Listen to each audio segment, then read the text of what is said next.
चिंता संतानहंतारो यत्पादाम्बुजरेणव यानां तान् निजाचार्यान् प्रणमामि मुहुर्मुहुः यदनुग्रहतो जन्तुः सर्वदुःखातिगो भवेत् तमहं सर्वदा वन्दे श्रीमद्वल्लभनन्दनम् अज्ञानतिमिरान्धस्य ज्ञानाञ्जनशलाकया चक्षुरुन्मीलितं येन तस्मै श्रीगुरवे नमः नमामि हृदये शेषे लीलाक्षिराब्धिशायिनं लक्ष्मीसहस्रलीलाभिः सेव्यमानं कलानिधिं चतुर्भिश्च स्त्रिभिस्तथा षड्भिर्विराजते योऽसौ पंचधा हृदये मम।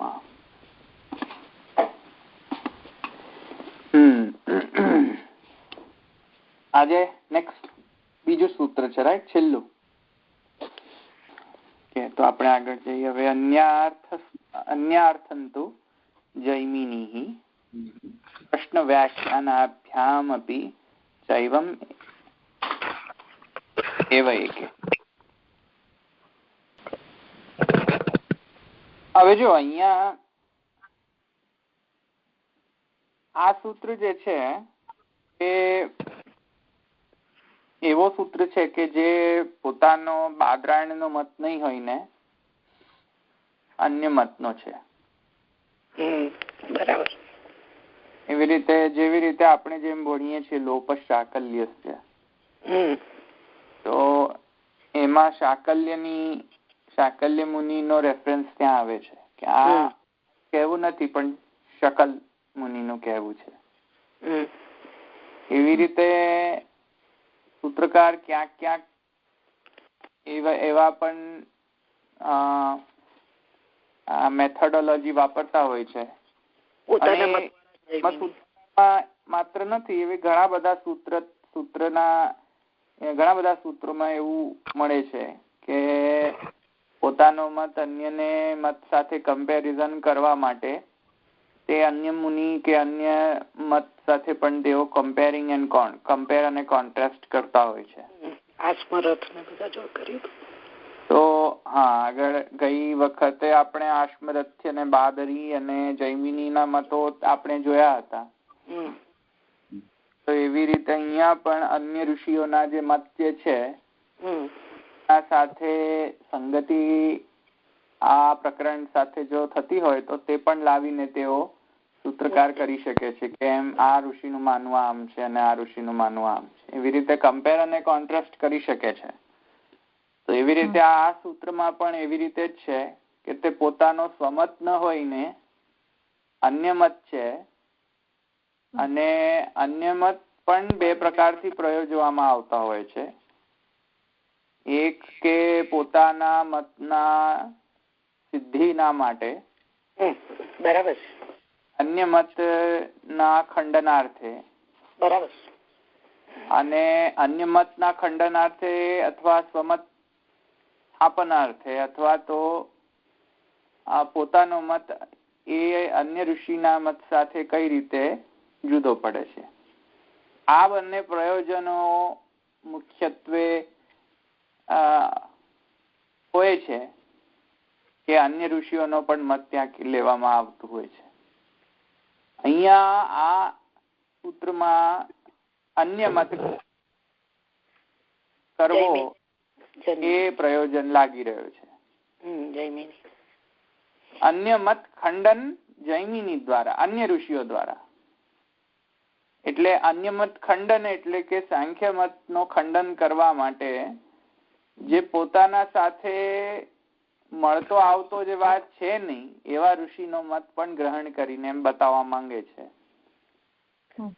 કે આ મતના અનુસાર પણ આ મત એટલે કે અન્ય મત સાચો નથી. સમજમાં આવ્યું? એટલે અન્ય મત ખંડનાર્થ અન્ય ઋષિનો મત અહીંયા રજૂ કરવામાં આવે છે. આ સમજમાં આવ્યું? બરાબર. આ પોતાનો મત નથી. પહેલો પ્રથમ આ જે સૂત્ર જે છે એમાં બાદરાયણ નો મત નથી, જૈમિની છે. સમજમાં આવ્યું ને? પણ મત નથી તેથી કરીને એમ નથી માનવાનું કે આ અન્ય મતને કહેવા માટે છે. મતને કહેવા માટે નથી, પોતાના અન્ય મતના ખંડનાર્થ અન્ય ઋષિઓને રેફરન્સ લીધો છે, અન્ય ઋષિઓનો રેફરન્સ. એટલે આટલું થોડું બેકગ્રાઉન્ડ સમજમાં આવ્યું? બરાબર, 100%.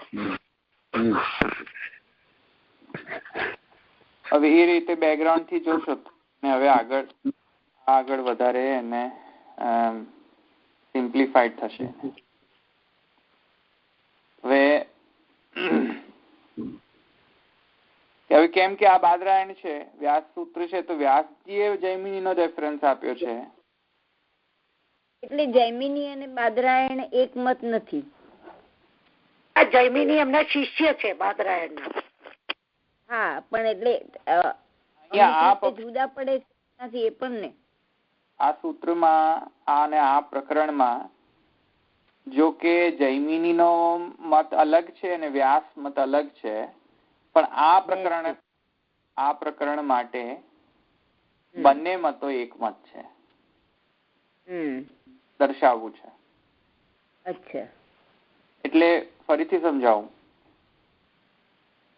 કે જે કઈ જૈમિની ગ્રહણ કરે છે એ બધું કઈ વ્યાસ ગ્રહણ નથી કરતા. નહીં. એટલે બંનેમાં મતભેદ તો છે. એમાં મતભેદ છે, વૈદિક જે થિયરીઝ છે એવા મતભેદ છે. વ્યાસ અને જૈમિની ના મતભેદ તો છે, પણ એ મતભેદ હોવા છતાં પણ જૈમિની ના સિદ્ધાંતમાં અને વ્યાસ ના સિદ્ધાંતમાં કોઈક એક વાક્યતા આવી રહી છે. બંનેના મત અનુસાર એક વાક્યતા આ પ્રકરણમાં કઈ રીતે હેલ્પફુલ થાય છે એ જણાવવાનો પ્રયોજન આ સૂત્રથી છે. પણ એક વાત મને એક સમજ નથી પડી કે જૈમિની કર્મ અને જ્ઞાનમાં જ જુદા પડે છે કે બધામાં જુદા પડે? કારણ કે મેં કશું વાંચ્યું નથી એટલે મને નથી ખબર. મીમાંસક છે જૈમિની, બંને મીમાંસક. અને જૈમિની તો એટલે સુધી માને છે, જો કે જૈમિની અને એમના અનુયાયી જે શાબર મુનિ છે, શબરાચાર્ય, શબરાચાર્ય ના લિનિએજ માં આવતા જે મીમાંસક જે છે આપણા જે ભટ્ટ,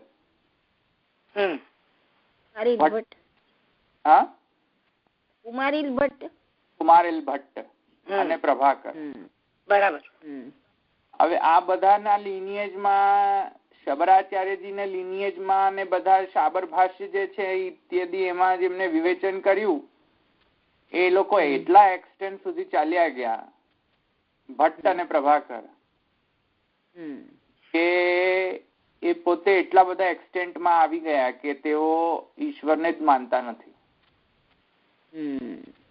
એ કર્મના સિદ્ધાંતને જ માને છે, ઈશ્વરને માનતા જ નથી. આ બધા એક્સટેન્ટ થઈ ગયા તેઓ. એ લોકો તો એમ કહે છે કે ઈશ્વરની શું આવશ્યકતા છે, કર્મનો સિદ્ધાંત છે અને કર્મ જ બધું કરતો હોય છે અને કર્મ કરશો તો જ ફલ પ્રાપ્ત કરવાનું છે, તો જ્ઞાનની શું આવશ્યકતા? તો યજ્ઞ વૈ વિષ્ણુ એટલે કર્મ એટલે યજ્ઞકાંડ નું છે, તો પછી એ બધું માન્ય નહીં? નહીં માન્ય ને, કર્મ તત્વજ્ઞ છે જૈમિની, માન્ય છે. પણ જૈમિનીના જે ઉત્તરાધિકારીઓ જે છે બધા એમના જે લિનિએજમાં આવેલા છે એ બધાએ જૈમિનીના સિદ્ધાંતને એટલો બધો એ કર્યો કે તેઓ ઈશ્વર તરફ ચાલ્યા ગયા. એટલે યજ્ઞ વૈ વિષ્ણુ સૂત્ર ભૂલી ગયા એવું થયું ને? યજ્ઞ વૈ વિષ્ણુ એમની ઇન્ટરપ્રિટેશન અલગ જ છે. એ વિષ્ણુ જે છે એમ નથી માનતા કે આ વિષ્ણુ દેવ છે, ઇન્ટરપ્રિટેશન જ અલગ છે. કેમ કે બેઝિકલી એક વાત સમજો, એ તો એટલે એક્સટેન્ટ સુધી માને છે કે વિષ્ણુ ઇત્યાદિ દેવો જે છે તો અર્થવાદ માટે જ છે, બાકી ખરેખર છે જ નહીં. એ તો અર્થવાદ છે. અર્થવાદ સમજ્યા ને? બરાબર. અર્થવાદ એટલે શું કે કોઈ બેબી હોય ને, બાળક, એને સમજણ ના હોય ને તો આપણે એમ કહીએ કે આમ કરે ને તો આમ થાય. ખરેખર હોય નહીં. કર્મમાં પ્રવૃત્ત કરાવી દે પછી કે બે બાળકને એ કરતું કરી દે. ખરેખર તો હોય જ નહીં તે. પણ જે મુખ્ય ઉદ્દેશ્ય હતો બાળકને કોઈ કર્મમાં પ્રવૃત્ત કરવું, જેવી રીતે આપણે એમ કહીએ કે ભણીશ તો ચોકલેટ આપીશ, કે ભણીશ તો આવું થશે. ખરેખર થતું ના હોય. એ તો ભણ્યા પછી એને ખબર પડે કે ઓહો, સમજમાં આવ્યું? પણ વખત તો ભણી લે ને, પ્રવૃત્ત તો થઈ જાય ને કર્મમાં. તેવી રીતે એ લોકો એમ માને છે કે બધા જ્ઞાનના જેટલા પણ કાંડમાં જેટલા પણ જ્ઞાન જે છે, વૈદિક જ્ઞાન, જ્ઞાનકાંડ આખો બધો અર્થવાદ છે. બધો જ અર્થવાદાત્મક છે. વેદનો જ્ઞાનકાંડ જે છે, even up to that extent કે વેદના ભાગલા જ્ઞાનકાંડ અને પહેલા હતા જ નહીં આવા ભાગલા. એ પછીથી બધા ભાગલા થઈ ગયા કે આ કર્મકાંડ અને આ જ્ઞાનકાંડ. ભાગ નતા કરવાના. વોટર ટાઇટ કમ્પાર્ટમેન્ટ ન હતો જે મહાપ્રભુજી કહે છે. પણ આ લોકો એકદમ એટલો બધો વોટર ટાઇટ કમ્પાર્ટમેન્ટ કર્યો કે શંકરાચાર્યજી અને વર્સેસ મીમાંસકો એટલા બધા ભીડી પડ્યા. શંકર મત એકદમ ટોટલ ડાયગોનલી ઓપોઝિટ વાત છે થિયરી મીમાંસકોથી. એ આ સેન્સમાં ડાયગોનલી ઓપોઝિટ છે, ઇન ધ વે કે શંકરાચાર્યજી એમ કહે છે કે જ્ઞાનથી જ બધું પ્રાપ્ત છે, કેમ કે જ્ઞાનમાં જ અદ્વૈત આવે છે.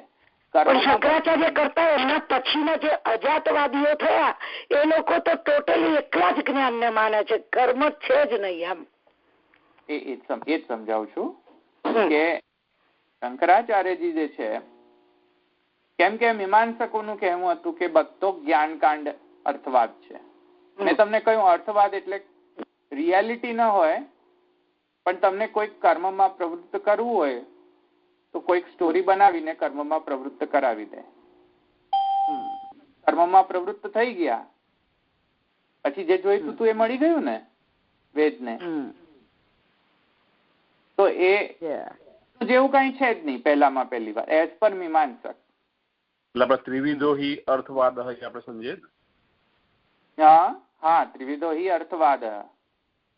એમાં પેલો ખરેખર હોય નહીં ને એ છે. હા, ખરેખર નથી. એ પ્રશંસા કરવા માટે જેમ કરવામાં આવેલો હોય તે અર્થવાદ. ખરેખર ન હોય, રિયાલિટીમાં હોય નહીં. તો એવા અર્થવાદમાં આખો એમ એ લોકોએ ઘટાવી દીધો જ્ઞાનકાંડને. સમજમાં આવ્યું? અને એથી કરીને યજ્ઞો વય વિષ્ણુ હું, એમાં વિષ્ણુ જે દેવ જે છે એ તો ખાલી અર્થવાદ છે નહીં. મૂળ વાક્ય શું છે? એસ પર મીમાંસ યજ્ઞ કરવું, યજ્ઞ કરવો. આવી યજ્ઞ કરવો એ તમને ક્યારે સમજાશે? હા, યજ્ઞ જે છે એ વિષ્ણુનો રૂપ છે. તો તમે કઈક તમને ટેમ્પટેશન આવશે કે હા યજ્ઞ કરવો જોઈએ. એક વખત યજ્ઞ કરતા થઈ ગયા પછી વિષ્ણુ કોણ છે? કોઈ નથી. કરતા થઈ ગયા ને તમે. આવ્યું સમજમાં? એટલે લોકો એવું પુરવાર કર્યું કે સમગ્ર કર્મકાંડ જે છે જ્ઞાનકાંડ છે એ કર્મકાંડના સહાયકમાં છે. સમજમાં આવ્યું? એટલે અંગી કર્મકાંડ છે, અંગ જ્ઞાનકાંડ. એ લોકો એવું સ્ટેન્ડ લીધો. આખરે જ્ઞાન કરીને કરવાનું શું મળશે? વાતો કઈ નહીં. જ્ઞાનથી કઈ મળવાનું હતું? તમે ભેંસની જેમ બેઠા રહ્યો, ક્યાંય કરો ધરો જ નહીં. બસ પેલા નદી નાળામાં જઈને બેઠા રહ્યો, બરાબર છે, ભેંસની જેમ. અને પછી જ્ઞાન કર્યા કરો કે જ્ઞાન કરો. એનાથી કઈ પ્રાપ્ત થશે? નહીં થાય. કરશો તો પ્રાપ્ત થશે ને. તો એ જ મીમાંસકોનો આર્ગ્યુમેન્ટ છે. અરે ભાઈ જ્ઞાનથી કે શું થશે? જ્ઞાનથી કઈ નહીં થવાનું.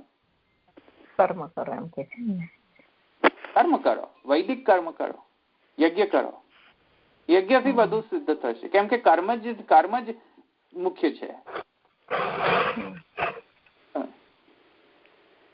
વર્ષિત શંકરાચાર્યજી એમ કહેતા હતા જ્ઞાન વગર કર્મ શું કરવાનું ખબર જ ના પડતી હોય છે ને. વર્ષિત શંકરાચાર્યજી એમ કેવું છે કે સમગ્ર પૂર્વકાંડ જે છે એમાં બધો દ્વૈત દૃષ્ટિ રહેલી છે, ડ્યુઆલિટી રહેલી છે. કેમ કે કર્મ કરવામાં ડ્યુઆલિટી તો જોઈએ ને. એટલે કંઈક કરવું છે, એક્ઝામ્પલ તો કરવું છે તો પહેલા પ્રશ્ન આવશે કેમ કરવું છે, કેમ કરવું છે. પછી જવાબમાં આવશે કે પ્રાપ્ત કરવું છે, XYZ પ્રાપ્ત કરવું છે. અચ્છા, જ્યારે પ્રાપ્ત કરવાની જે પ્રયોજન આવે એનો મતલબ કે તમે અને જે પ્રાપ્ત કરવાનું છે સર્વથા જુદા છો. સમજમાં આવ્યું? સરસ દાખલો આપે. કર્મમાં આ જ ગવર્નિંગ ફેક્ટર છે. જે દ્વૈત દૃષ્ટિ જ નહીં હોય તો કર્મમાં પ્રવૃત્ત જ નહીં કરી શકો. હું એક સેવાની અંદર હું તમને એક્ઝામ્પલ આપું. જ્યારે પણ સેવાની અંદર જતા હોઈએ, સેવામાં પહોંચતા હોઈએ તો પહોંચવામાં એક ટાઈપની આપણી દ્વૈત દૃષ્ટિ પણ રહેલી છે અને એક ટાઈપની, જો કે આપણા વલ્લભ સંપ્રદાયમાં તો અદ્વૈત દૃષ્ટિ પણ રહેલી છે. બંને દૃષ્ટિ રહેલી છે. પણ વલ્લભ સંપ્રદાયની બહારની જઈને હું વાત કરું તો કોઈ સેવામાં પહોંચતું હોય, ભગવત સેવા કરતું હોય મંદિરમાં કે ક્યાંય પણ, ત્યાં સેવા કરવાનો પ્રકાર છે એમાં જો સોપાધિક પ્રકાર હોય, ઉપાસનાનો પ્રકાર, તો એમાં કંઈક મેળવવાની ઈચ્છા છે કે હું આમ ભગવત સેવા કરીને કંઈક મેળવું. તો જે પ્રાપ્ત તમે કરવાના છો અને જે તમે અત્યારે છો એમાં બંને વચ્ચે દ્વૈત તો આવ્યું ને. કેમ કે તે હાલમાં તમારી પાસે નથી એટલે દ્વૈત દૃષ્ટિ આવી. એટલે કર્મની અંદર બાય ડિફોલ્ટ દ્વૈત દૃષ્ટિ જોઈશે. આવ્યું સમજમાં? નહીં તો તમે અદ્વૈત દૃષ્ટિમાં કર્મ કોણ, કર્તા કોણ, ફલ કોણ, સાધન કોણ, બધું જ અદ્વૈત થઈ જશે. કારણ કે કર્તા, કર્મ, ફલ આ ત્રણેયની અદ્વૈત અવસ્થા હોય તો તમે કર્મ કરી જ ન શકો. કેમ કે બધું ત્રણે એક જ હોય. માની લો કે તમને બધું જ પ્રાપ્ત છે સંસારમાં, તો તમે કર્મ શા માટે કરો? ભેંસની જેમ બેસી ન રહો પછી. આવ્યું ને સમજમાં? એટલે દ્વૈત દૃષ્ટિ તો જોઈશે ને કર્મમાં. તો શંકરાચાર્યજીનું એમાં કહેવું હતું, વેદમાં દ્વૈત દૃષ્ટિની નિંદા કરવામાં આવી છે. દ્વિતીયાદ્વૈ ભયમ ભવતી અથ તસ્ય ભયમ ભવતી. દ્વિતીયાદ્વૈ ભયમ ભવતી, દ્વૈત આવશે અને ભય પ્રાપ્ત થશે તમને. તેથી અદ્વૈતની સિદ્ધિ જ્ઞાનકાંડ કરે છે કે અદ્વૈતને સમજો તો તમે નિર્ભય થશો. નિર્ભય રમણ પ્રાપ્ત થશે, નિર્ભયતા પ્રાપ્ત થશે. એકોહમ બહુશ્યામ સર્વમ ખલ્વિદમ બ્રહ્મ, એવી નિર્ભયતા પ્રાપ્ત થશે. તેથી કરીને જ્ઞાનકાંડ સર્વોત્તમ છે. પૂર્વકાંડ જે છે એ તો તમને જસ્ટ ખાલી આ સંસારમાં રહેવા માટે એક વ્યવહારિક સત્ય છે, બાકી એ પારમાર્થિક સત્ય નથી. પારમાર્થિક સત્ય જ્ઞાનકાંડ છે. આવ્યું આટલું? પારમાર્થિક સત્ય જ્ઞાનકાંડ, વ્યવહારિક સત્ય ઠીક છે કર્મકાંડ. આટલું.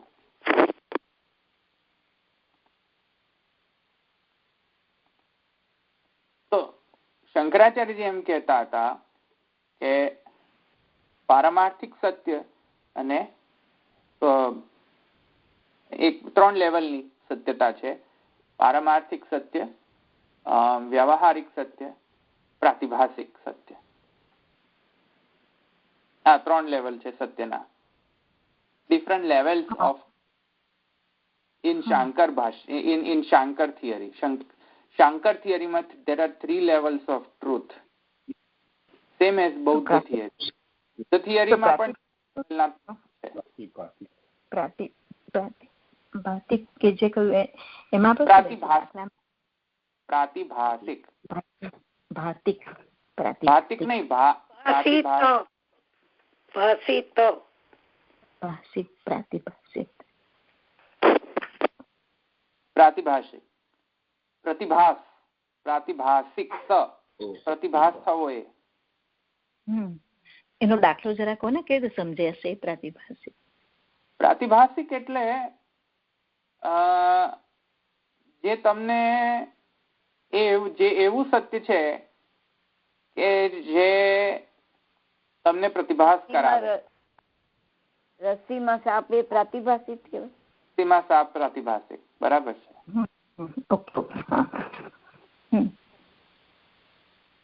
એટલો એ તમને ટાઈમ બિંગ તમને અજ્ઞાન અવસ્થાના કારણે તમને ફીલ થતું હોય, અને એ સર્વથા અસત્ય નથી, સર્વથા સત્ય પણ નથી.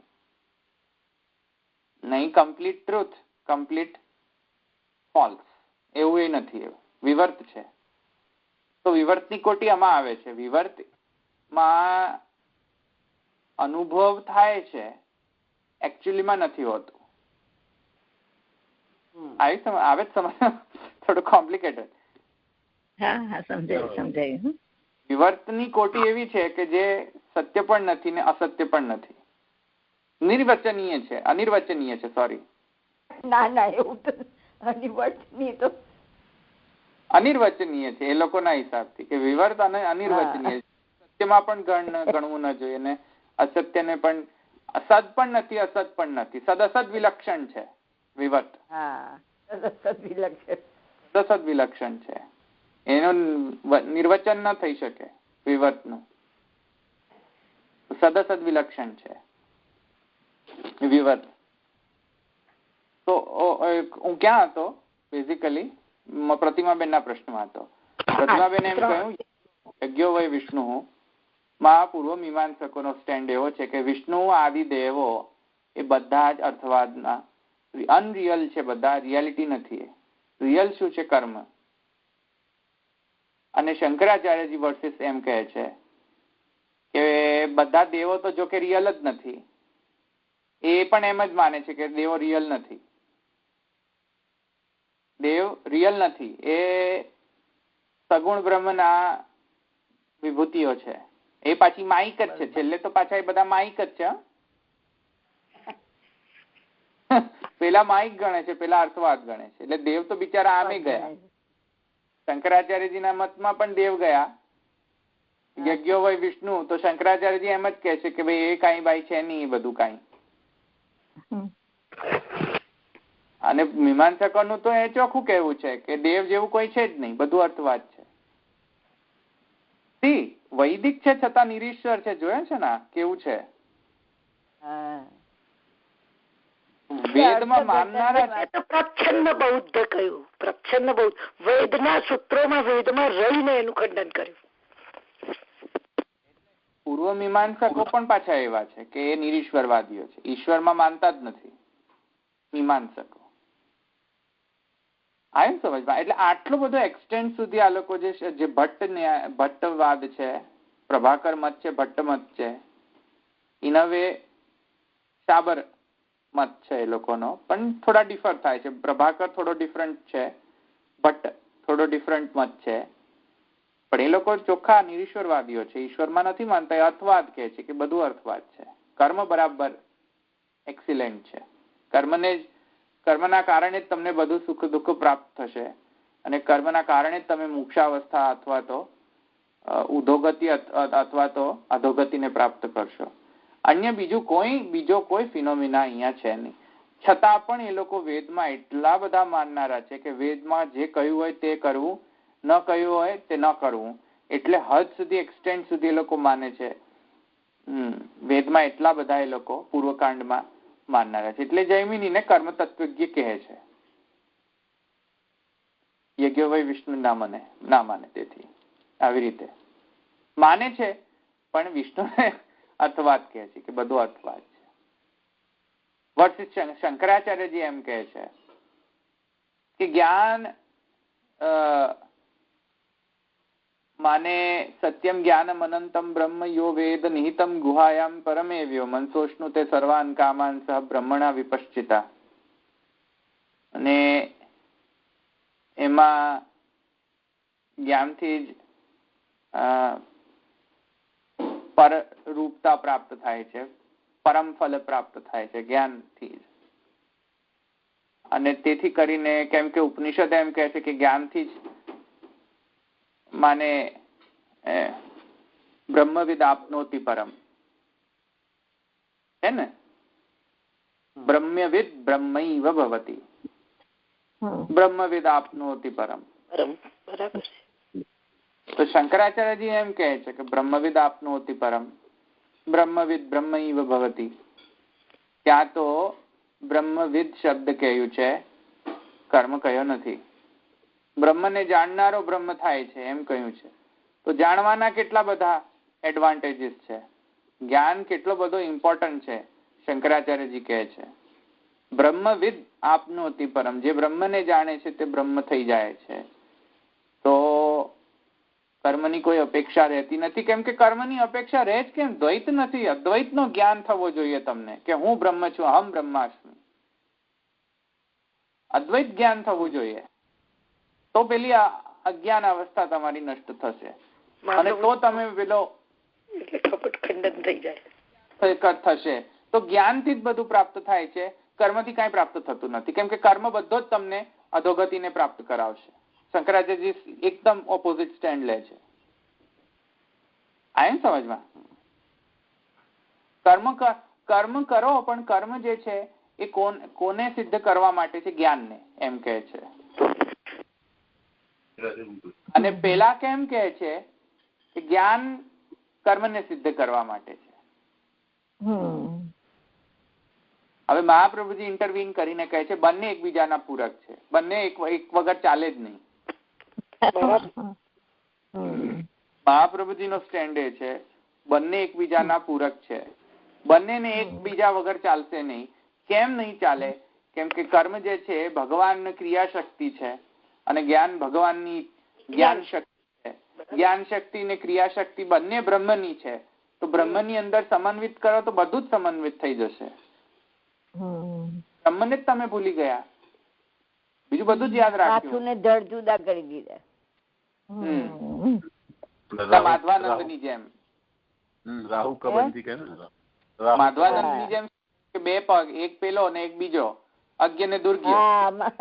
અલગ પગ ને કેમ મળ્યો? અને અજ્ઞ ને એમ કે આ મારો પગ છે, પેલો દુર્ગ્ય કે આ મારો પગ છે. અરે ભાઈ સાહેબ, આ માધવાનંદજી નો પગ છે એમ કેમ નહીં સમજો? એટલે મીમાંસકો એમ કે છે કે આ મારો પગ છે, અને શંકરાચાર્ય એમ કે આ મારો પગ છે, આ જ્ઞાન નો પગ છે, પેલો કે આ કર્મ નો પગ છે. ભાઈ બંને પગ બ્રહ્મના છે એમ કેમ? આપણા મહાપ્રભુજી સારું છે. એ મહાપ્રભુજી નો મત છે કે બંને એકબીજાના પૂરક છે, અન્યોન્યાશ્રિત છે બંને. કેમ કે મહાપ્રભુજી પત્રાવલંબનમાં એટલો બધો એનો ખંડન કરે છે. પત્રાવલંબનમાં જો તમે મહાપ્રભુજી એક ચોખ્ખું કહ્યું છે ત્યાં કે કર્મથી પણ જ્ઞાનના જેટલા પણ ફલો છે બધો કર્મથી સિદ્ધ થતા દેખાડ્યા છે, અને જ્ઞાનમાં જેટલા પણ કર્મના બધા ફલ છે બધા જ્ઞાનથી સિદ્ધ થતા બતાવ્યા છે. જ્ઞાનમાં બધું હંમેશા એવું જરૂરી નથી કે સાયુજ્ય મોક્ષ મળે, તમને ઐક્ય મળે. જ્ઞાનથી તમને પુત્ર પ્રાપ્તિ પણ લખી છે, અને પૂર્વકાંડમાં કર્મથી મોક્ષ પ્રાપ્ત કહી છે, પુત્ર પ્રાપ્તિ નથી કહી. સમજાવવાનું આ ક્રોસ રેફરન્સ જે થયો એને કઈ રીતે સમજાવવાનું? સમજમાં આવ્યું ને? આ ક્રોસ રેફરન્સિંગ થયું ને, પૂર્વકાંડના નો ફલ મોક્ષ પ્રાપ્ત છે, જ્ઞાનકાંડ નો ફલ સંસાર છે. આ કઈ રીતે થયું? રેફરન્સિંગ થયું ને. એ એટલા માટે છે કેમ કે અહીંયા વોટર ટાઇટ કમ્પાર્ટમેન્ટ નથી સમજાવો. આ બંને બ્રહ્મની વિભૂતિ છે એમ કેમ નહીં સમજતા? ચલો, એટલે આ તો બહુ વધારે જ મીમાંસા થઈ ગઈ. ઓકે, સમજમાં આવ્યું ને પ્રતિમાબેન? આ પ્રતિમાબેન સમજાયું. ચલો આગળ. અન્યાર્થંતુ જૈમિની પ્રશ્ન વ્યાખ્યાનાભ્યામપી ચૈવમેકે. એટલે મેં તમને કહ્યું જેવી રીતે કે આ સૂત્ર જે છે એ અન્ય ઋષિના દ્વારા કહેલો જે મત છે એને અહીંયા રિફર કરવામાં આવ્યો છે. અહીંયા અન્ય ઋષિ એટલે કે જૈમિની. જૈમિની જુઓ, કોઈ સ્ત્રીનું નામ નથી અહીંયા. હ્રસ્વ ઇકારાંત પુલ્લિંગ શબ્દ છે, ભાઈનું નામ છે. એટલે જૈમિની એટલે પેલા જૈમિની નહીં. હા, જૈમિની એ વ્યાસ શિષ્ય પુલ્લિંગ નહીં. પાછા બીજા બધા જે નથી ને ભણી રહ્યા સંસ્કૃત એમને જસ્ટ ખાલી વોર્નિંગ કરું છું કે આ કોઈ છોકરીનો નામ નથી જૈમિની. હા, ઋષિ છે, નામ છે જૈમિની.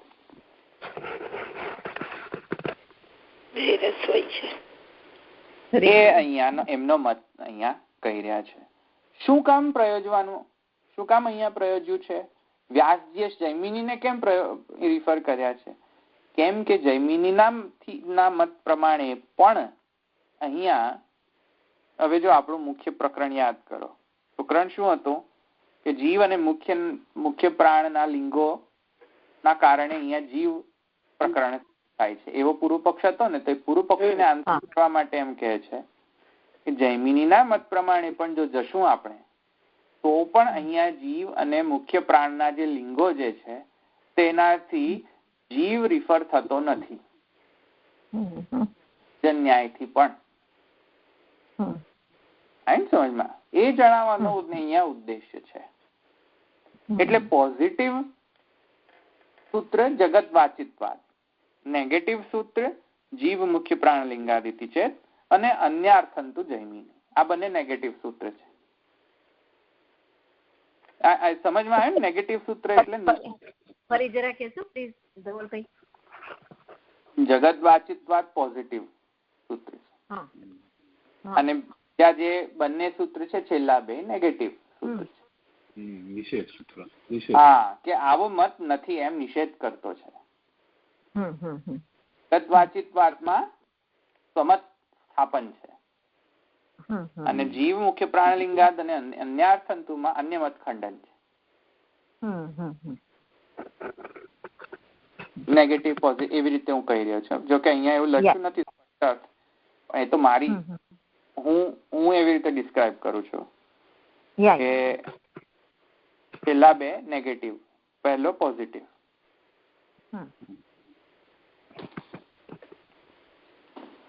અન્યાર્થંતુ તું છે, જો તું શબ્દ છે એમાં પણ તમને અંદર મહાપ્રભુજી તેનું વિવેચન કરશે. તું શબ્દ, કેમકે તું શબ્દ ક્યારે આપણે, એટલે હું ટ્રાન્સલેટ કરી દઉં પછી તું શબ્દ પર વિવેચન અહીંયા મહાપ્રભુજી કરે છે ઓલરેડી. એવું હોય તો તું શબ્દ વપરાય. તો વિશેષ કે અથવા તો કોઈ નોર્મ થી હટીને કોઈ અન્ય કોઈક વસ્તુ કેવી હોય તો તું શબ્દ કહેવાય. અને હી શબ્દ જે છે એમાં પ્રસિદ્ધ હોય તો હી શબ્દ કહેવાય, તું શબ્દ ન કહેવાય. અવ્યય છે, અવ્યય છે. તો અન્યાર્થંતુ, અન્ય અર્થ પ્રમાણે તો, એટલે અન્ય કોણ? જૈમિની. પ્રશ્ન વ્યાખ્યાનાભ્યામપી ચૈવમેકે. પ્રશ્નને વ્યાખ્યાન દ્વારા અન્ય માટે પ્રયોજેલો છે. અન્યાર્થંતુ જૈમિની એટલે કે અન્ય લોકો અને જૈમિની ના પ્રમાણે આમ નથી પણ આમ છે. આમ નથી એટલે કે જીવ પરક નથી માનતા, પરંતુ અન્ય પરક. એટલે તું શબ્દ મૂકવામાં, તું અવ્યય મૂકવામાં આવે. અન્યાર્થ એટલે કે અન્ય લોકો, અન્ય મત વાળા, એવું કહીશ કયો, અને જૈમિની બંને.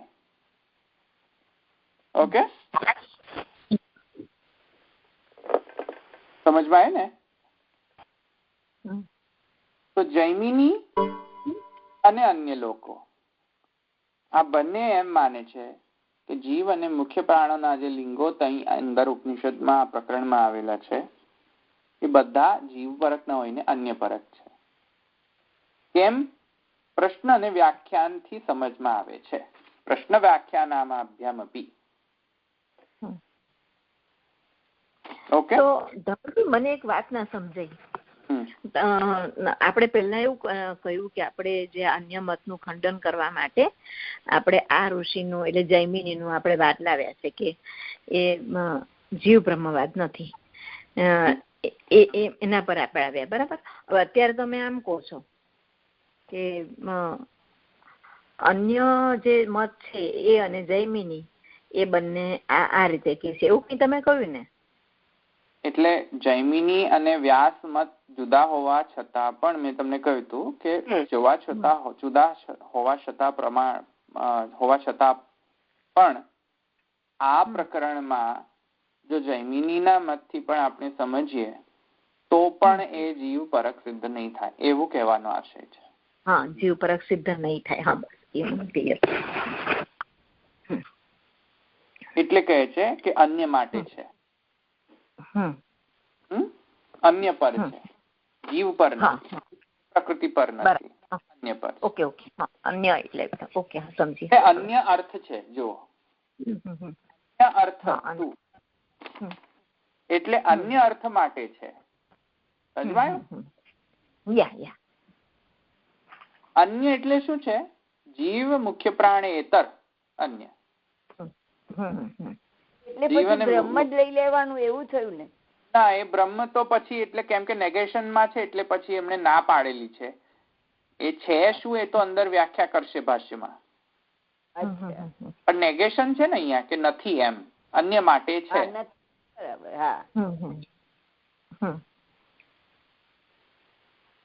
એટલે અહીંયા વ્યાખ્યામાં આવશે પછી કે કોના પરક છે એમ.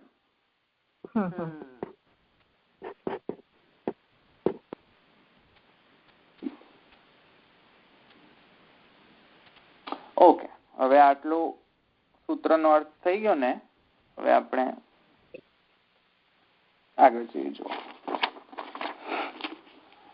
સ્વમતેન પરિહારમ ઉક્ત્વા નિયત ધર્મવાદેનાપી પરિહારમ છે. જો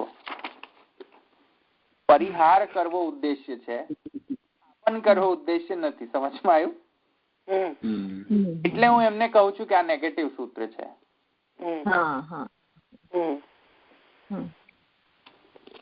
તો અન્ય મત ખંડન જયારે થતું હોય ને સૂત્રથી, તો હું એને એમ કઉ છું કે આ નેગેટિવ છે સૂત્ર, અને સ્વમત સ્થાપન હોય તો એ પોઝિટિવ સૂત્ર. કઈક બહુ ખરાબ કે લગાડવાની કોઈ વાત નથી. ખરાબ ને એવો મારો ઉદ્દેશ્ય નથી કે આ ખરાબ સૂત્ર છે ના સારો સૂત્ર છે, એમ નહીં. પણ આ દૃષ્ટિથી હું કહેતો હોઉં છું જનરલી કે આ પોઝિટિવ ને નેગેટિવ સૂત્ર. તો અહીંયા અન્ય મત ખંડન છે ઉદ્દેશ્ય. તો શું કહે છે? જુઓ, સ્વમતેન પરિહાર મુક્તવા, પોતાના મતથી પરિહાર કરી દીધો, ખંડન કરી દીધો. શું ખંડન કરી દીધું? બધું યાદ કરો. જીવ મુખ્ય પ્રાણ લિંગ હોવા છતાં પણ એ મુખ્ય પ્રાણ અથવા તો જીવના લિંગ ન હોય ને બ્રહ્મલિંગ છે. બરાબર. એ પોતાનો મત સિદ્ધ કરીને અન્ય મતનો પરિહાર પોતાના મત દ્વારા જ કરી દીધો. કયા સૂત્રમાં કર્યો? જીવ મુખ્ય પ્રાણ લિંગામાંથી કરી દીધો સ્વમતેન. હવે નિયત ધર્મવાદથી કરશે. હવે જૈમિનીનો જે વાદ છે, વાદ દ્વારા પણ અન્ય મતનો ખંડન કરશે. બરાબર, નિયત ધર્મવાદથી. સમજવાયું? એટલે અન્ય મતનો ખંડન જ છે હજુ ઉદ્દેશ્ય, પણ પોતાના મતે નહીં, સમતેન નહીં, અન્ય મતેન. અન્ય મતેન કઈ વિભક્તિ થઈ? તૃતીયા એક વચન. અન્ય મત મતેન ઈ કસી ગસામીના છે ને. અન્ય મતથી ખંડન કરી અને પોતાનો મત દ્રઢ કરશે. દ્રઢ નહીં, અત્યારે અહીંયા કોઈ વાત નથી, અહીંયા પરિહાર જ છે. અન્ય મત ખંડન ત્યારે તો પરિહાર છે, પણ દ્રઢ કરવા માટે પરિહાર કરે છે ને. હા, દ્રઢ કરવા માટે પરિહાર. હા, એ કહું છું. ચલો તો આગળ તો પેલો થઈ ગયો ને, આ તૃતીય એક વચન છે મતેન. તો સમતેન પરિહાર મુક્ત્વા નિયત ધર્મવાદેન અપી પરિહાર. નિયત ધર્મવાદ દ્વારા પણ આ પરિહાર હવે કરશે કે જીવ મુખ્ય પ્રાણ લિંગ જીવ પરક કે મુખ્ય પ્રાણ પરક ન હોય ને અન્ય પરક છે. હવે જો નિયત ધર્મવાદ એટલે શું?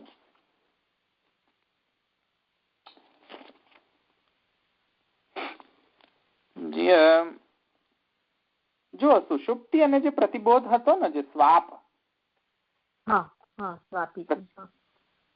એ મહાપ્રભુજી અહીંયા ડિફાઇન કરી રહ્યા છે. જો કે સ્વાપ પ્રતિબોધૌ જીવ ધર્માવેવ ચક્ષુરાદિ લયાધારત્વમ પ્રાણસ્યૈતિ. એ નિયત ધર્મવાદની વ્યાખ્યા છે. સ્વાપ પ્રતિબોધૌ જીવ ધર્માવેવ.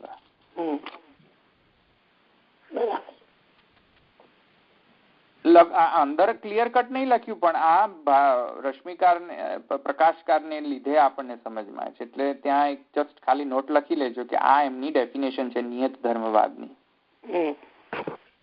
સ્વાપ પ્રતિબોધૌ જીવ ધર્માવેવ ચક્ષુરાદિ લયાધારત્વમ પ્રાણસ્ય. આ નિયત ધર્મવાદ. હવે શું કહે છે જો નિયત ધર્મવાદ?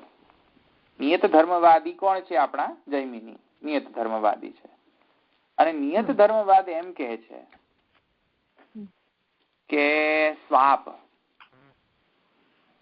અને પ્રતિબોધ, સુષુપ્તિ, સ્વપ્ન અને જાગૃત, એમાં જે સુષુપ્તિ છે સ્વાપ અને પ્રતિબોધ, જાગરણ સુષુપ્તિ, જાગરણ સુષુપ્તિ, આ બધા જે ધર્મો જે છે એ જીવના ધર્મો છે. અને જીવના ધર્મો છે તેના કારણે જેટલી પણ ઇન્દ્રિયો જે છે અને જેટલી પણ ઇન્દ્રિયોના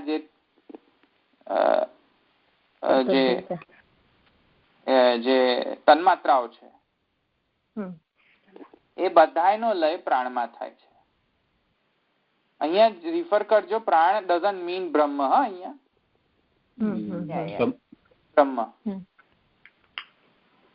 એટલે જસ્ટ કીપ ઇન માઇન્ડ કે નિયત ધર્મવાદ છે આ. બ્રહ્મ આ અહીંયા પ્રાણ નો મતલબ અહીંયા બ્રહ્મ ન લેવો. અહીંયા પ્રાણ એ બ્રહ્મ નો લિંગ નથી અહીંયા, એવી રીતે સમજો. તો જૈમિની શું કહે છે? એક વાત સમજો, આ મેટાફિઝિકલી બહુ ઇમ્પોર્ટન્ટ સ્ટેટમેન્ટ છે કે આત્મા ને આ બધા ધર્મ હોય, સ્વાપ અને પ્રતિબોધ. આત્માના ધર્મ શું હોય? તટસ્થ અનુભૂતિ. તો અને જ્યારે એમ કહે છે કે સ્વાપ અને પ્રતિબોધ જીવના ધર્મો છે, તો પ્રકૃતિના ધર્મો છે કે પુરુષના ધર્મો છે? ઊંઘ કોને આવી રહી છે? આત્માને ઊંઘ આવી રહી છે? એને ઊંઘ આવી રહી છે? જીવને. જીવને પણ તો પણ એક્ઝેક્ટ કોને? સુષુપ્તિ. સુષુપ્તિ કોને છે? પ્રકૃતિને છે કે પુરુષ? પ્રકૃતિને. પણ અહીંયા જીવ કહે છે. જો જૈમિની માત્ર શબ્દ પ્રકૃતિ નહીં વાપર્યો. જો અહીંયા જૈમિની એટલે ધર્માવેવ છે જ ને. એટલે ફેસ વેલ્યુ પર તમને એકદમ ચાલુ ખાતાનો સ્ટેટમેન્ટ લાગે કે આ શું છે, આ તમને ખબર છે, ઊંઘી જાય છે. પણ બહુ ઇમ્પોર્ટન્ટ સ્ટેટમેન્ટ કહ્યું છે, કારણ કે સ્વપ્ન કોનો ધર્મ છે? દેહનો ધર્મ છે કે પુરુષનો ધર્મ છે? એટલે જ્યાં જ્યાં પુરુષ હોય ત્યાં ત્યાં સ્વપ્ન હોય એવું કહેવાય? એવી વ્યાપ્તિ ના થાય. એવી વ્યાપ્તિ તો થાય જ નહીં. લોજિક આવતું હતું. એટલે હવે તો પછી પેલી વ્યાપ્તિ કરો કે જ્યાં જ્યાં પ્રકૃતિ છે ત્યાં ત્યાં સ્વપ્ન. એવી વ્યાપ્તિ ના થાય. એ ના થાય અવ્યાપ્તિ. તો કરવું શું? એટલે અહીંયા જીવ શબ્દ મૂક્યો છે. એટલે બંનેની જયારે ભેલા હોય ને ત્યારે આવે. પ્રકૃતિનો સમાગમ થતો હોય ને તે વખતે ભેલા હોય ને અધ્યાસિત હોય ત્યારે સ્વાપ અને પ્રતિબોધ આવે છે. એ એના ધર્મો બને છે. નહીં તો આ ધર્મ નહીં તો પ્રકૃતિનો પણ નથી અને શુદ્ધ પુરુષનો પણ નથી. આ બંનેમાંથી એક નો પણ એવો નથી. તો એમ કેમ કહો છો કે બધું જ પ્રકૃતિમાં લય થાય છે? એમ કેમ થાય?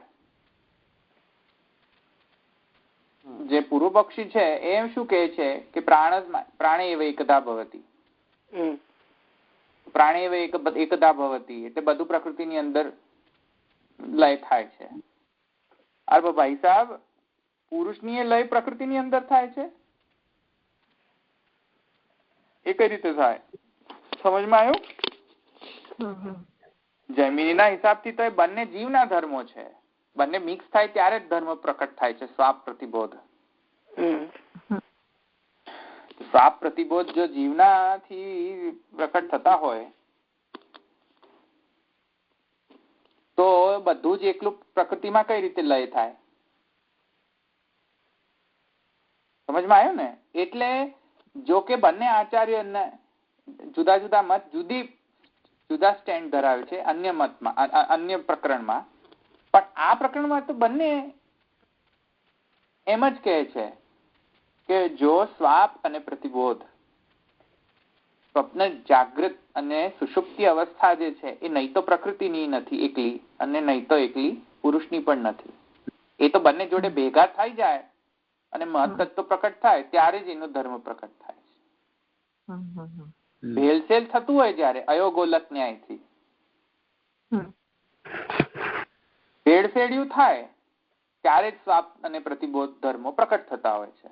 અને તેથી કરીને ઇન્દ્રિયોનો લય પ્રાણમાં થતો હોય છે. તો એમાં પ્રકૃતિ કઈથી એકલી આવી? એમાં પ્રકૃતિ એકલી ના આવી જોઈએ. એટલે પ્રકૃતિવાદ ત્યાં પણ ખંડિત થાય છે. આવ્યું સમજમાં? તો પ્રકૃતિવાદ તો આમ પણ નથી થતો સિદ્ધ, જે પેલો પૂર્વ પક્ષી કહેતો હતો કે બધું જ પ્રધાન માંથી પ્રકટ થાય છે. પણ પ્રધાન ને પાછો પુરુષ તો જોઈએ છે ને. પુરુષ વગર તો કઈ પણ પ્રકટ નથી થવાનું. તો બધું પ્રધાન માંથી કઈ રીતે પ્રકટ થાય? જળ છે. આ નિયત ધર્મવાદ છે. તો એમ કહે છે કે ચક્ષુ આદિ ઇત્યાદિ નો લય પણ પ્રાણમાં થાય છે. તો એ જો વાત ગ્રહણ પણ કરીએ નિયત ધર્મવાદના હિસાબથી,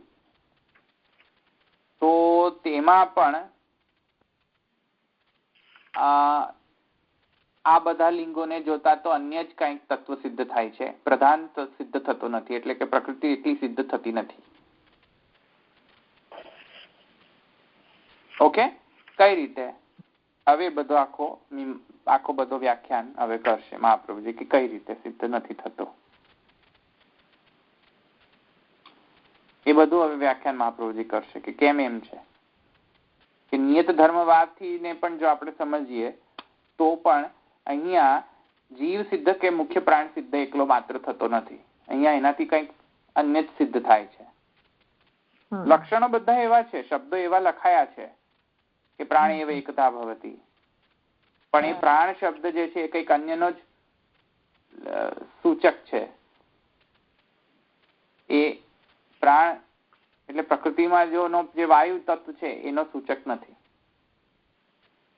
એ કઈ રીતે છે હવે અહીંયા ફરીથી પાછું આખો વ્યાખ્યાન કરશે એના હિસાબથી.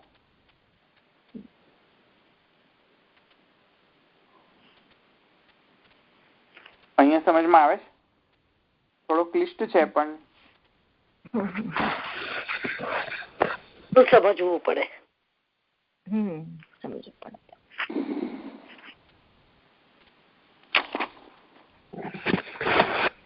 જો 5 મિનિટ હજુ છે ને આપણે લઈએ આગળ. તો કહે છે ભેદેહી તન નિરાકરણમ અવશ્યમ કર્તવ્યમિતિ તું શબ્દ. તું શબ્દ હવે કેમ મૂક્યો? ભેદેહી એટલે કે અહીંયા અદ્વૈત કે દ્વૈતની અહીંયા વાત નથી. ભેદેહી એટલે કે જૈમિની મત વ્યાસ મત માં ભેદ હોવા છતાં પણ. ઓકે,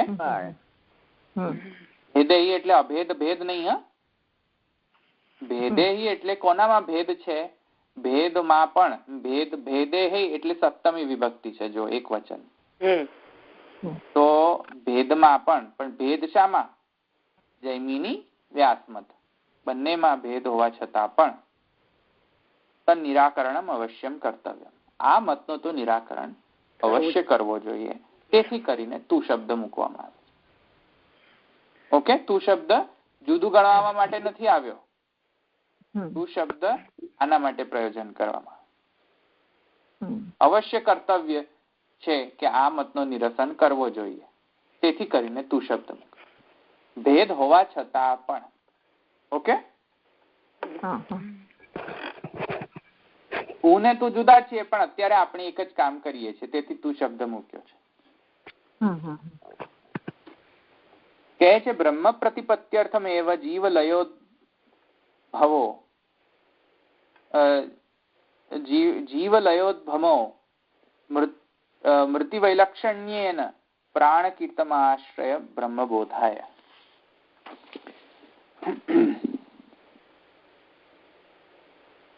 હવે અહીંયા તમને સમજાવવું પડશે કારણ કે આ એકદમ લાઈન જે છે ને સીધી રીતે નહીં સમજમાં આવે. મૃતિવૈલક્ષણ્યેન છે ને એ કેમ વાપર્યું છે? તમને યાદ હોય તો બધાની યાદ શક્તિ જો હોય, જો કે મને યાદ નતું એ તો અંદર પેલા રશ્મિકારે કહ્યું એટલે યાદ આવ્યું. તમને યાદ કરાવી દઉં કે મૃતિવૈલક્ષણ્ય એને કેમ અહીંયા કહ્યું. બૃહદારણ્યક ઉપનિષદ બ્રાહ્મણમાં તમને યાદ હોય તો મેં તમને એક ઉપનિષદની અંદર કથામાં એમ કહ્યું હતું કે જયારે જયારે સુષુપ્તિ ઉત્ક્રાંતિ ઓર ભેદેનમાં કહ્યું હતું. જો યાદ કરો. બરાબર. કે ઉત્ક્રાંતિ જે થતી હોય, જીવ જયારે શરીરને છોડતો હોય ત્યારે બધા ઇન્દ્રિયોનો લય પ્રાણમાં થતો હોય છે અને પછી પ્રાણ જે છે ભગવત સન્મુખ થતો હોય છે. મેં તમને સમજાવ્યું હતું કે નહીં? શારીર બ્રાહ્મણમાં આઈ થિંક મેં તમને સમજાવ્યું હતું કે પ્રાણ પછી ભગવાનના સન્મુખ થતો હોય છે. ભગવાનની નજીક જાય છે પ્રાણ. તો એ શારીર બ્રાહ્મણ ની અંદર આવ્યું હતું. મને લાગે છે સુષુપ્તિ ઉત્ક્રાંતિ ઓર ભેદેનમાં જ મેં તમને સમજાવ્યું હતું કે મરણાવસ્થા કેવી રીતે એની બધી વ્યવસ્થા. દરેકે દરેક ઇન્દ્રિય જે છે એ પોતપોતાનો ફંક્શન બંધ કરતી હોય છે અને એક પ્રાણમાં લઈ દરેકે દરેક ફંક્શન બંધ થઈ જઈને એમાં લય પામતી હોય છે. પછી તે ભગવત સન્મુખ થતી હોય છે, ભગવાનની નજીક જતી હોય છે. તે એટલે ભગવાનની નજીક જતી હોય છે એટલે કે અંદર જે દહર્જમાં સ્થિત જે પરમાત્મા છે તે. એટલે પરમાત્મા સાથે હવે નજીક જતી હોય છે. અને એની ચર્ચા મેં તમને કરી હતી સુષુપ્તિ ઉત્ક્રાંતિ ઓર ભેદેનમાં. ચોખ્ખી રીતે કરી હતી મેં અધિકરણમાં. કહ્યું હતું વ્યવસ્થા છે જીવ મરણની. તો યાદ કરજો ને રિફર કરજો એ. તો એમાં પણ જો કહ્યું હતું શારીર બ્રાહ્મણમાં કે વાણી ઇત્યાદિ બધી ઇન્દ્રિયો નો આધાર પ્રાણ છે અને પ્રાણ જે છે પરમાત્મા નજીક જાય છે એમ કહ્યું હતું ત્યાં પણ. તો હવે જો કેટલું કોન્ટ્રાડિક્શન છે જુઓ. ચારીર બ્રાહ્મણ ની અંદર એમ કહ્યું હતું કે પ્રાણ પરમાત્મા સાથે લય પામે છે, અને અહીંયા આ બ્રાહ્મણમાં એમ કહે છે કે પ્રાણ જ આધાર છે, બધું કઈ પ્રાણમાં જ સ્થિત થઈ જાય છે. તો કોન્ટ્રાડિક્શન છે આ તો. એ બ્રાહ્મણમાં શું કહ્યું હતું કે મરણા ઉત્ક્રાંતિમાં બધી ઇન્દ્રિયોનો લય પ્રાણમાં થાય છે, પ્રાણ પરમાત્મા રૂપી આધારમાં લય પામે છે. આટલું કહ્યું હતું કે નહીં? અને અહીંયા એમ કહે છે પેલો પૂર્વ પક્ષી કે બધા જ પ્રાણોનો બધી ઇન્દ્રિયોનો લય પ્રાણમાં છે, તેથી અહીંયા પ્રકૃતિ માનવી પ્રકૃતિમાં બધું લય પામે છે. પણ ભાઈ સાહેબ પેલા શારીર બ્રાહ્મણમાં તો આનાથી પણ આગળ કહ્યું છે. એનું શું? શારીર બ્રાહ્મણમાં તો પ્રાણનો પણ લય પરમાત્મા એમ કહ્યું છે. પ્રાણ અલ્ટિમેટ અધિષ્ઠાન છે કે પરમાત્મા અલ્ટિમેટ અધિષ્ઠાન છે? આધાર અલ્ટિમેટ આધાર કોણ છે? પરમાત્મા અલ્ટિમેટ આધાર છે. કેમ કે શારીર બ્રાહ્મણમાં પ્રાણમાં બધું લય પામે છે, પ્રાણ પરમાત્માની નજીક જાય છે એમ કહેવામાં આવ્યું છે. અને તમે અહીંયા એમ કહો છો કે પ્રાણથી જ બધું અટકી ગયું, કેમ કે પ્રાણ એ પ્રકૃતિનો અંશ છે. ગઈકાલે મેં કહ્યું હતું તમને. આ તો કોન્ટ્રાડિક્શન થઈ ગયું. અને તેથી કરીને આ જયારે એમ કહેતી હોય છે શ્રુતિ કે બધું પ્રાણમાં લય થાય છે, ને આગળ એમ નથી કહેતી કે પ્રાણ પછી પરમાત્મામાં લય થાય છે, એમ કેમ અહીંયા નથી કહેતી? કેમ કે અહીંયા પ્રાણ બ્રહ્મનો લિંગ છે. તેથી આગળ જતી નથી શ્રુતિ આ પ્રકરણમાં. પણ શારીર બ્રાહ્મણમાં તો આગળ જઈને કહ્યું એને. એટલે જો પ્રાણમાં પણ બધું લય થતું હોય ને, જૈમિનીના હિસાબથી પણ આપણે માનીએ ને કે બધું પ્રાણમાં લય થાય છે, માની લો બધું પ્રાણમાં લય થાય છે, વેરી ગુડ, એક્સિલન્ટ, બધું રાઈટ છે તમારું કે બધું પ્રકૃતિમાં લય થાય. તો પ્રકૃતિ ક્યાં લય થાય છે? પ્રકૃતિનો લય ક્યાં થાય છે? બ્રહ્મમાં. એ તો શારીર બ્રાહ્મણમાં કહ્યું છે. સમજમાં આવ્યું? ચતુર્દુર્જન ન્યાયથી જો જૈમિનીનો સિદ્ધાંતમાં પણ માની લઈએ કે પ્રાણ અહીંયા બ્રહ્મનો લિંગ નથી, ચલો માની લો, અને બધું જ પ્રાણમાં લય થાય છે એવું જૈમિની કહે છે, એ પણ માની લો. એ બ્રાહ્મણમાં એ જ પ્રાણનો લય બ્રહ્મ કહ્યું છે. તો કહો હવે જૈમિનીનો સિદ્ધાંત પણ માનો ને તો પણ બ્રહ્મને માનવો જ પડશે. આટલું સમજમાં આવ્યું?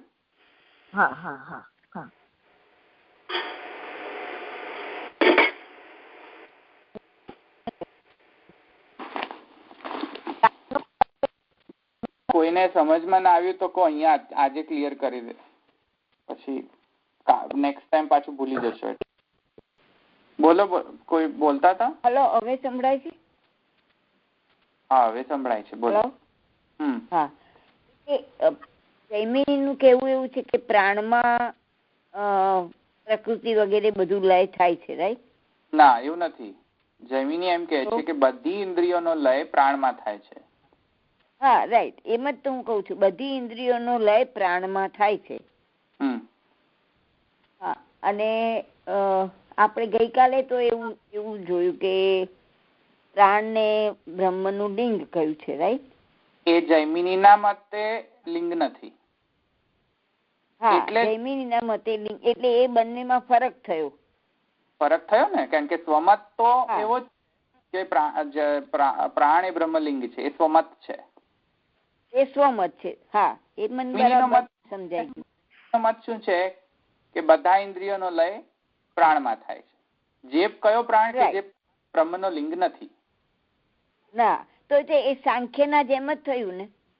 એક મિનિટ, હોલ્ડ ઓન, તમે બહુ જલ્દી તમે કહી લીધું. એ શારીર બ્રાહ્મણમાં, શારીર બ્રાહ્મણમાં તો એમ કે છે કે પ્રાણનો પણ લય પરમાત્મા છે.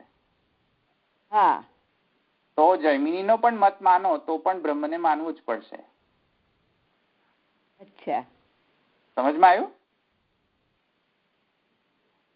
ના, જૈમિની તો એવું જ કે છે કે પ્રાણમાં જ લય થાય છે, તો પછી કેવી રીતે એ પ્રાણ પરમાત્મામાં લીન થાય છે, એ કેવી રીતે થયું? શારીર બ્રાહ્મણમાં કહ્યું છે. જૈમિની શારીર બ્રાહ્મણને થોડી ના પાડી શકે. અચ્છા, શારીર બ્રાહ્મણ ઉપનિષદ છે કે નહીં? હા, છે. ઉપનિષદમાં એમ કહ્યું છે કે બધા જયારે મરે વ્યક્તિ, જીવ જાય છોડે, તો બધી પહેલા ઇન્દ્રિયો રિસીડ થઈને ક્યાં રિસીડ થઈ જાય? એકીકરણ થઈ જાય ફિઝિકલ પ્રાણમાં, પ્રાણવાયુમાં, નોટ બ્રહ્મન, ફિઝિકલ પ્રાણમાં. ફિઝિકલ પ્રાણ પછી એકીકરણ થશે ક્યાં? પરમાત્મામાં. એટલું કહ્યું કે નહીં શારીર બ્રાહ્મણે? હા, અચ્છા. હવે અહીંયા જો પ્રાણ લિંગ બ્રહ્મનો લિંગ ન ગણો આ શ્રુતિમાં, સપોઝ, પછી બીજો ઓપ્શન શું થાય કે એ ભૌતિક પ્રાણ છે. Very well, take it as ભૌતિક પ્રાણ. પણ ભૌતિક પ્રાણનો પણ લય કોણ છે શારીર બ્રાહ્મણમાં? પરમાત્મા.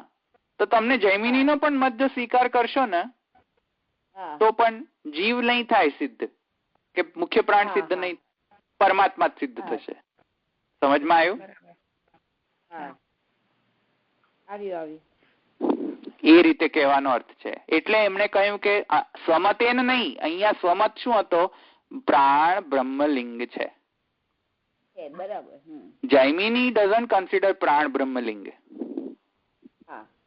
Jaimini says it is ભૌતિક પ્રાણ. So be it is. So be it. ભૌતિક પ્રાણ ગણો. બ્રાહ્મણમાં આવી રીતે કહ્યું છે કે પ્રાણ નો લય પરમાત્મામાં થાય છે. હા, તો પછી પાછો મુખ્ય મૂળ અધિષ્ઠાન જે લયનો અધિષ્ઠાન છે એ કોણ છે? પ્રાણ તો જસ્ટ ખાલી ટેમ્પરરી અધિષ્ઠાન છે.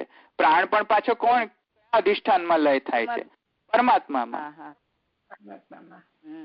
તો પરમાત્મા છેલ્લે લાવવાનું હોય તો અમે એમ કહીએ છીએ કે પ્રાણ બ્રહ્મલિંગ છે, એ ગ્રહણ કરો. અથવા તો જૈમિનીના મતમાં પણ જો તમે જશો તો પણ તમે પાછા વળી પેલો ઘટ્ટકુટ્ટી ન્યાય પ્રમાણે પાછા જ આવી જશો. પાછા બરાબર સમજાઈ ગયું. ઘટ્ટકુટ્ટી એટલે શું? પેલો ટેક્સ, પેલો ટોલ નાકો હોય ને,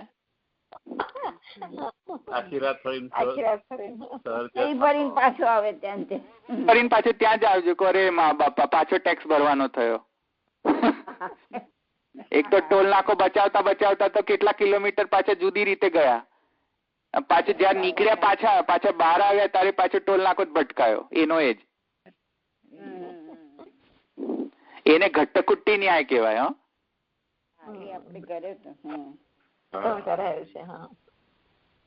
તો સંસ્કૃતમાં એને એમ કેવાય. તે પાછું ત્યાં ગોળ ગોળ ફરીને પાછું ત્યાં જ આવી ગયું પાછું. તો તમે જૈમિની થી આડકતરી રીતે ગણો તો પણ પાછો ઘટ્ટકુટ્ટી ન્યાયથી પાછું ત્યાં જ આવી જશો તમે પરમાત્મામાં. મારા મતમાં તો અમે ચોખ્ખું જ કહે છે કે સીધો ટોલ નાકો આપીને જતા રહો ને ભાઈ સાહેબ, પાછું ગોળ ગોળ શું કરવા ફરવાની જરૂર છે? અમે કહીએ જ છે કે પ્રાણ બ્રહ્મનો લિંગ છે. તો સ્વમતમાં પણ અમે કહીએ છીએ અને અન્ય મતમાં પણ તમે જશો તો પણ એમ કહે છે. બીજો ઓપ્શન નથી. સમજ ગયા આટલું?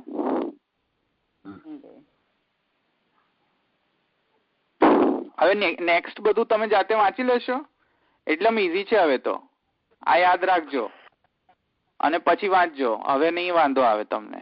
એ ઘટ્ટકુટ્ટી છે ને એ સમજી જાઓ ને તમે, પછી વાંધો નહીં આવે તમને. હવે નેક્સ્ટ વાંચશો ને પેરેગ્રાફ,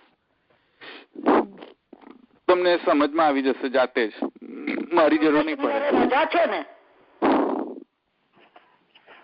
ચાલો અહીંયા થઈ ગયું. તમે વાંચી લાવજો. નેક્સ્ટ ટાઈમ ના વંચાય તો કઈ વાંધો નહીં, પણ નેક્સ્ટ ટાઈમ વાંચી લેજો એમ. આવતા શનિવારે છે કે? ઓકે, ચલો આપણે રાખીએ અહીંયા.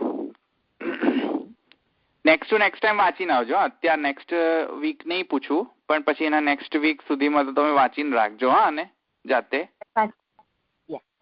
હા, એટલે આવે તમને યાદ રાખજો. પછી તમે વાંચજો જાતે, એટલે યાદ તમને સમજમાં આવી જશે. હું નેક્સ્ટ ટાઈમ થી તો હું પેલું બીજું અધિકરણ ચાલુ કરી દઈશ. હા, દ્રઢૈન ચરણ કેરો ભરોસો દ્રઢૈન ચરણ કેરો શ્રીવલ્લભ નખ ચંદ્ર છટાબિન સબ જગમાં જયંતેરો ભરોસો દ્રઢૈન ચરણ કેરો साधन और नहीं या कली में सूर कहा कहे दिविधा आंधरो बिना मोल को चेरो भरोसो दृढ़ चरण केरो।